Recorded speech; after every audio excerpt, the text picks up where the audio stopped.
Assalamualaikum warahmatullahi wabarakatuh. Perkenalkan, nama saya Tina Faifa Izihni dengan NIM 51360256118. Saya akan menjelaskan mengenai teknologi enhanced learning.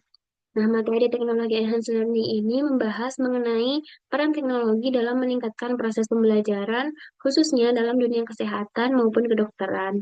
Dan fokus utamanya itu bukan tentang teknologi itu sendiri, tetapi bagaimana cara manusia menggunakannya secara bijak. Yang pertama, apakah teknologi itu membantu manusia?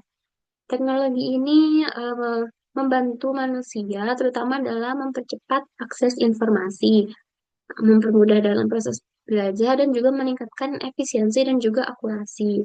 Dalam pendidikan kedokteran, utamanya teknologi ini membantu mahasiswa memahami materi kompleks seperti anatomi, fisiologi, dan juga prosedur klinis. Jadi, semisal kita ingin tahu bagaimana gambar anatomi ini, kita bisa mencarinya di Google ataupun ChatGPT. Seperti itu. Itu untuk memudahkan mahasiswa kedokteran dalam memahami kembali pembelajaran. Seperti itu. Selanjutnya ada, apakah teknologi itu merusak manusia? Nah, teknologi ini bisa juga merusak atau bisa juga berdampak negatif pada manusia. Jika digunakannya secara berlebihan, itu akan mengurangi interaksi antar manusia, antar individu, seperti itu.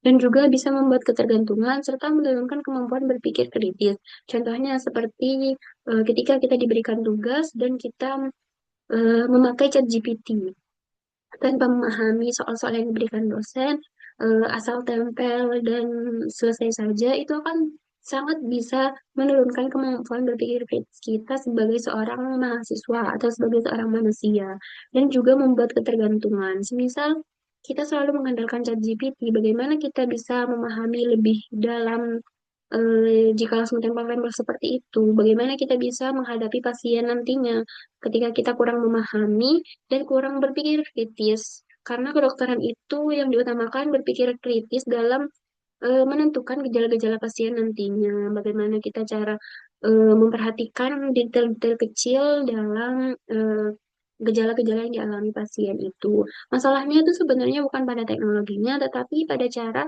manusia itu sendiri menggunakannya. Selanjutnya, apakah teknologi bisa menggantikan peran dokter? Tentu saja tidak, karena teknologi itu tidak memiliki empati, apalagi nilai moral, dan juga tidak dapat mengambil keputusan klinis secara menyeluruh. Seperti yang saya bilang tadi, ChatGPT atau Google atau teknologi ini hanya bisa merespon secara formal saja, tidak bisa mengetahui gejala klinis, gejala detail yang dialami pasien itu sendiri.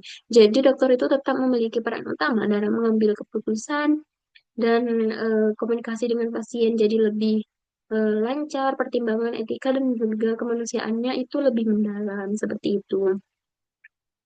Selanjutnya ada yang namanya Learning Management System. Apa sih Learning Management System ini?